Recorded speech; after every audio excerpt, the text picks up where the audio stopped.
Você sabe qual é a diferença entre mangá, comic americano e o quadrinho europeu?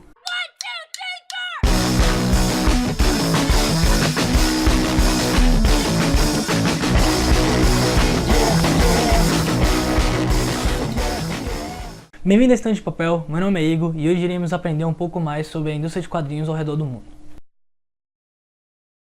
A indústria de quadrinhos americanos começou no século XX, com tirinhas de jornais, assim como Flash Gordon. Após o lançamento delas num jornal semanal, elas eram compiladas numa revista.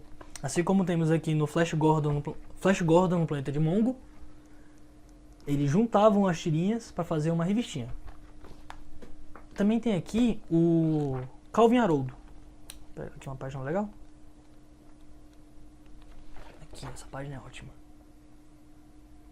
Saltando para os anos 40, com a chegada dos super-heróis, a indústria de quadrinhos americana foi renovada.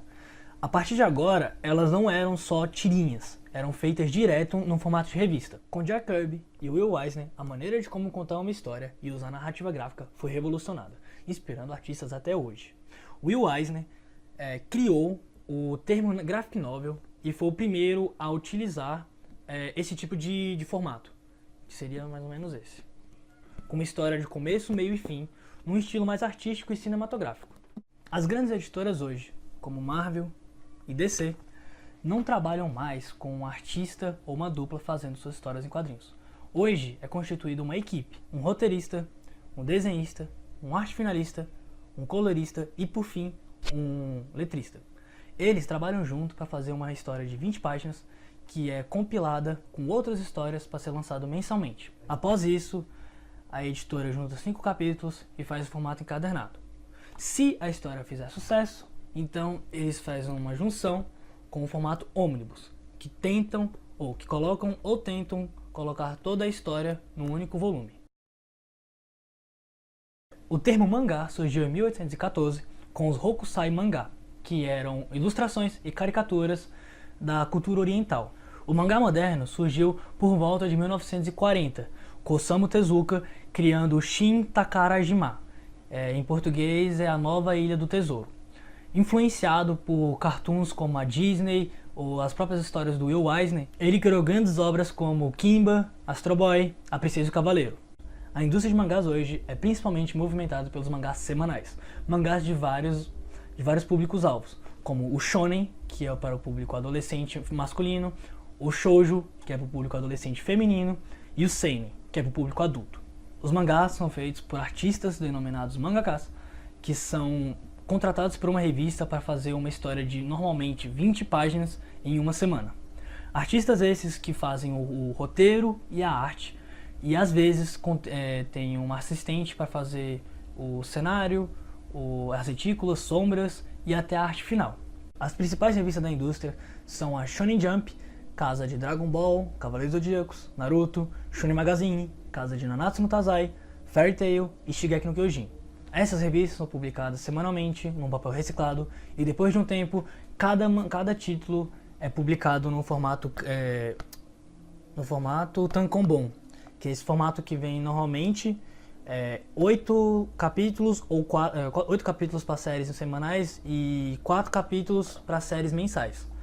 Ela vem com um papel muito melhor, um acabamento gráfico também bem mais interessante e normalmente vem com uma correção de desenho, que acontece muito. Depois de um tempo, se o mangá fizer sucesso ou ele for finalizado e for um sucesso de venda ou o anime fizer um sucesso, as editoras, para arrancar dinheiro, eles criam o formato Kanzenban, que é o formato de luxo, o formato definitivo. Eles são bem maiores e contém bem mais capítulos. Eles também vêm com páginas coloridas e com um papel de melhor qualidade. Aqui no Brasil a gente adotou há pouco tempo esse tipo de formato nas nossas editoras, como o volume de Akira e Ghost in the Shell que saíram pela JBC.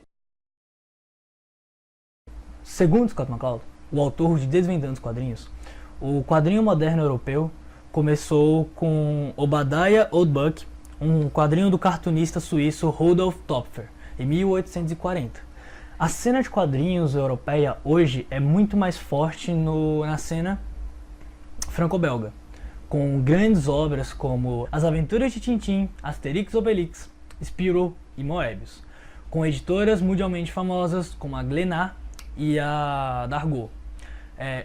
Além do núcleo franco-belga, também orbita ali a cena de quadrinhos espanhola e italiana, com grandes obras como Corto Maltês e Jonah Rex e Tex.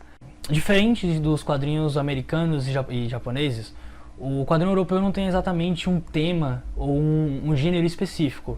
Eles variam muito de um quadrinho independente, um quadrinho autoral ou autobiográfico. Assim como o grande premiado Maus, do Art Spiegelman, contando a história do Holocausto, Persepolis, de Marjane Satrap, O Mundo de Aisha, de Hugo Bertotti, e o Tocante Pílulas Azuis, do Frederick Peters. Ao contrário do mercado americano, que ficou industrializado, com uma grande equipe trabalhando numa única obra, o quadrinho europeu se manteve ao modo antigo e só tem um ou dois quadrinistas trabalhando numa obra, do começo ao fim. Tanto o americano quanto o japonês, eles recebem por página a página no seu trabalho. Já o quadrinista europeu, ele recebe uma grande quantidade de dinheiro anteriormente, para assim ficar de meses a anos trabalhando na sua obra, para assim ser para assim ser lançada num único volume.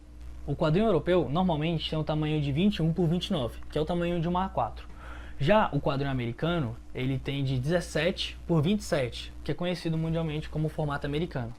Já o japonês, ele varia de 12 por 17 ou 12 por 20 no formato Tankobon. O Kanzenban é um pouco maior.